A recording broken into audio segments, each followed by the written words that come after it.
Hi guys, welcome to your channel N I pets 786. இன்றைக்கி நம்ம என்ன வீடியோ பார்க்க போகிறோன்னு பார்த்தீங்கன்னா, நம்முடைய பேட்ஸ் கேஜி க்ளீன் பண்ணுறதை பற்றி இந்த வீடியோவில் பார்க்கலாம் வாங்க. பேட்ஸ் கேஜி கீழே பார்த்தீங்கன்னா எவ்வளோ டஸ்ட் இருக்குது பாருங்க. எல்லாமே சாப்பிட்டு கீழே போட்டு அவ்வளோ இதாகி கிடக்கும். இது வந்து நான் வீக்லி ஒன்ஸ் சண்டே அந்த மாதிரி க்ளீன் பண்ணுவேன். டெய்லி க்ளீன் பண்ண வேண்டிய அவசியம் இல்லை. நான் டெய்லி க்ளீன் பண்ணினா பேட்ஸ் வந்து டிஸ்டர்பன்ஸ் ஆகும். அதனால் வீக்லி ஒன்ஸ் க்ளீன் பண்ணால் போதும். பார்த்தீங்கன்னா எவ்வளோ குப்பையாக இருக்குது பாருங்கள். இப்போ இந்த சைனா கேஜியோட ட்ரே இது சைனா கேஜியோட ட்ரே வந்து நான் ஒரு பேப்பர் போட்டு அதுக்கு மேலே தான் வைப்பேன். எனக்கு க்ளீன் பண்ணுறதுக்கு ஈஸியாக இருக்கும் உங்களுக்கு. பார்த்தீங்கன்னா இது வந்து நம்ம ஸ்டீல் கேஜியோட ட்ரே. இதுக்கு நான் பேப்பர் போட மாட்டேன். பேப்பர் போடாமையே நம்ம க்ளீன் பண்ணுறதுக்கு ஈஸியாக க்ளீன் பண்ணிடலாம். இது பார்த்தீங்கன்னா இது ஸ்மால் கண்ணூரோட கேஜி ட்ரே. இது அந்த ஃப்ரூட்ஸ்லாம் வைக்கிறதுனால ரொம்ப இதாக இருக்கும், டஸ்ட்டாக இருக்கும். இதெல்லாம் வாரத்துக்கு 2 டைம்ஸ் க்ளீன் பண்ணிடுவேன். இது பார்த்தீங்கன்னா சைனா கேஜில் உள்ளது. அந்த பேப்பரை அப்படி லைட்டாக மடித்து எடுத்தாலே போதும். அவ்வளோதான், தூக்கி போட்டு அப்படி மடித்து தூக்கி போட்டிங்கன்னா அடுத்த நெக்ஸ்ட் பேப்பரை போட்டு ஈஸியாக வச்சிடலாம். இது அந்தளவுக்கு ட்ரைலாக டஸ்ட் இருக்காது. பேப்பர் போட்டிங்கன்னா லைட்டாக தான் இருக்கும். நம்ம துணியை துடைச்சி எடுத்துகிட்டு சாக் பீஸ் வச்சு லைட்டாக கோடு போட்டுக்கோங்க. ஏன்னா ஃபுல்லாக சுற்றி வரி சாக் பீஸஸ் கோடு போட்டால் தான் உங்களுக்கு அந்த எறும்பு வந்து உங்களுக்கு இதாகாது. சின்ன சின்ன வண்டு எறும்பு அந்த மாதிரிலாம் ஏறும். முன்னாடி பின்னாடி 2 பக்கம் ஃபுல்லாக இது பண்ணிடுங்க.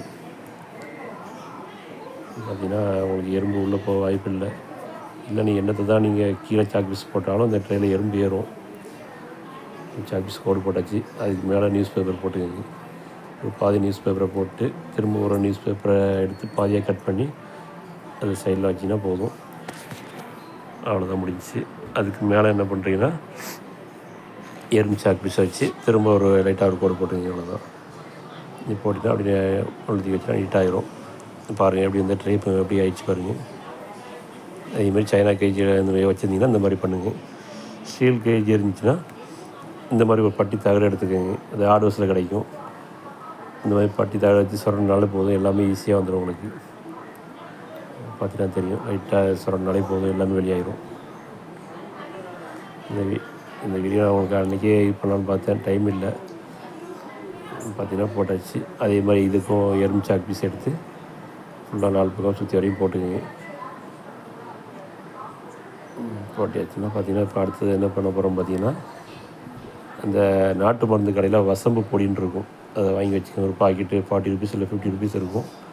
அதை வாங்கி வச்சு லைட்டாக அந்த பொடியை வந்து ட்ரையில் தூக்கிட்டிங்கன்னா உங்களுக்கு அந்த எறும்பு சின்ன சின்ன செல்லு இந்த வண்டுலாம் வராது. ஸ்டீல் எல்லாமே ட்ரைக்கும் போடலாம்.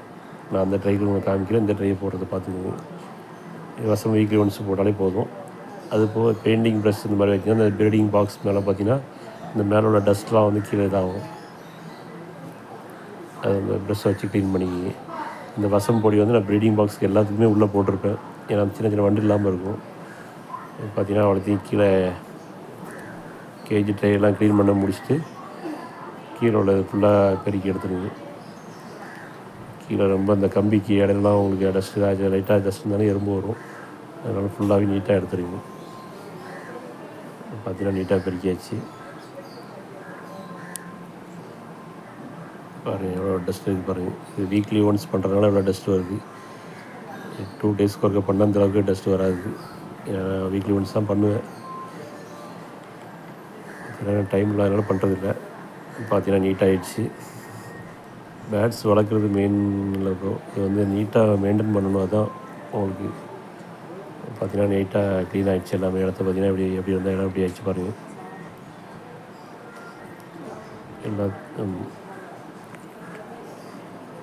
பார்த்தீங்கன்னா எல்லாத்தையும் பறிக்காச்சு, நீட்டாகிடுச்சு.